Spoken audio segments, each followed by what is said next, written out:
Ayun sir, Pero yung pinaka 16 yung nandun. Apo. May extended na 8 plus 8 siya sir. Ito yung pinaka-physical.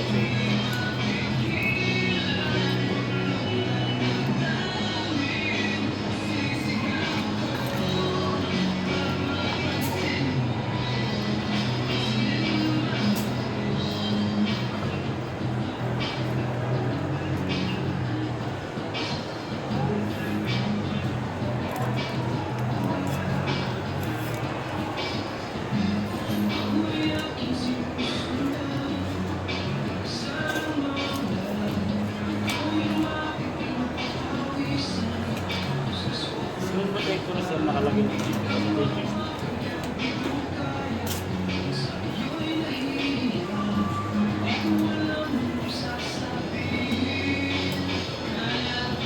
Ilang years ba warranty? 1 year warranty. Tapos meron siyang 7 days replacement. Sa 7 days replacement po, cover niya naman po lahat ng factory bill. So maganda po pag obserbahan natin yung phone sa loob ng 7 days. Kahit sino ba yan? Apo type C. Eh sir, obserbahan natin yung phone sa loob ng 7 days. Kung makita po sa ng factory bill, punta po natin agad sa pinakamalapit na service center, SM Masinong naman po.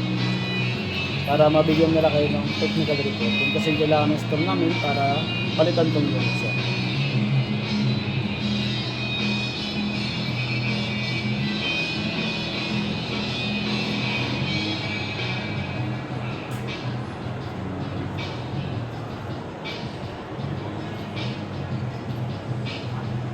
Mas pare sa mga line of phone eh. Pagka ano, magaling yung mga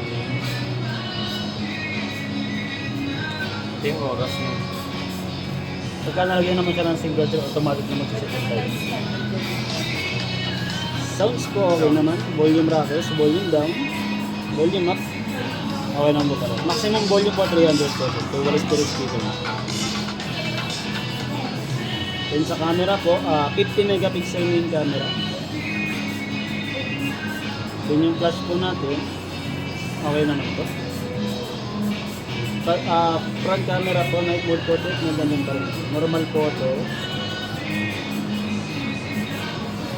Then, charger po, type C. Charging naman siya. Ba't di siya nag-green? Alin, ganyan talaga yung animation ng ano niya. Sa akin kasi fast charging nag-green. Apo, pagka yung mga Kung gamitin 44 mo, charge mo na yan pagdating doon. kahit pagka nag-drop na siya ng 20% sa or 19% pwede. I-on ko na lang po yung ano niya, para ma-monitor natin.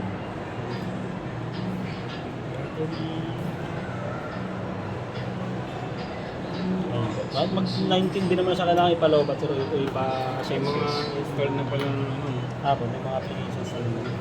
Double check na rin din ako mag Double check mo daw.